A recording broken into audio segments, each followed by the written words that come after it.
In Layout, you can arrange different elements on your page by right or context clicking and sending the element in front or behind the other elements.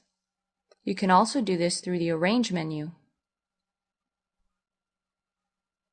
However, you can also arrange elements on the page through layers and how the layers are stacked. Let's examine how this works. We have several elements on this page, so let's start by putting each on a corresponding layer. First, create the layers we need by clicking on the plus icon. Then, rename the layers by double-clicking on the layer name and typing in a new name.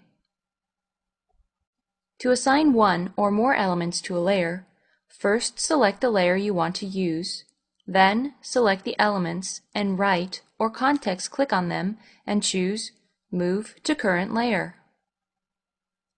We're going to do this in our example and match each element to its corresponding layer.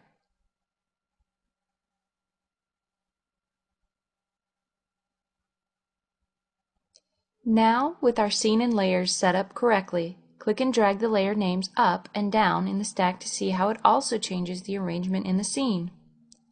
Layers are more powerful than simply arranging scenes, so if we choose an element that is on the topmost layer and tell Layout to send it to the back, it won't be affected because it resides on the top layer. Only by moving the layer stack can you change the arrangement. However, arranging elements is still useful to manage objects that sit within the same layer. Layers are also useful to lock objects. Click on the lock icon in the layers on the layers you want to lock, and it can no longer be selected or changed in the scene. You can also toggle the visibility of layers on and off by clicking the visibility icon. Any layer can be shared across multiple pages, so every page shows the elements from that layer. However, to best show this, let's take a moment to examine pages first. Pages can be added and deleted just as layers with the plus and minus icons. You can view pages as a list showing the page names or icon view showing the page contents. To rename pages, make sure you're in the List view and double-click and rename the page just as you did with layers. You can easily copy and paste objects between pages and quickly navigate through pages by clicking on the page name or icon.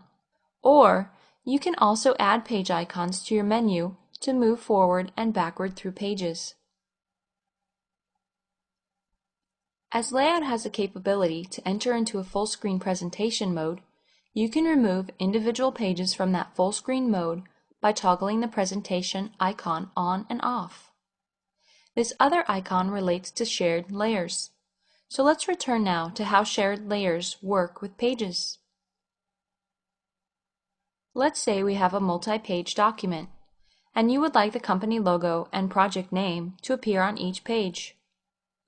Place the logo and project name on a specific layer and click on the icon to share that layer. Now, when we look through the pages of the document, they all show that shared layer, and if you change elements on that layer, those changes are reflected on each page. For this reason, you may want to lock this layer after it's in place. Although this works great for most of the pages, we do have a problem with the first and last page, which need a different logo treatment than the other pages. In Pages, toggle the icon for shared layers off to remove the shared layers from these individual pages.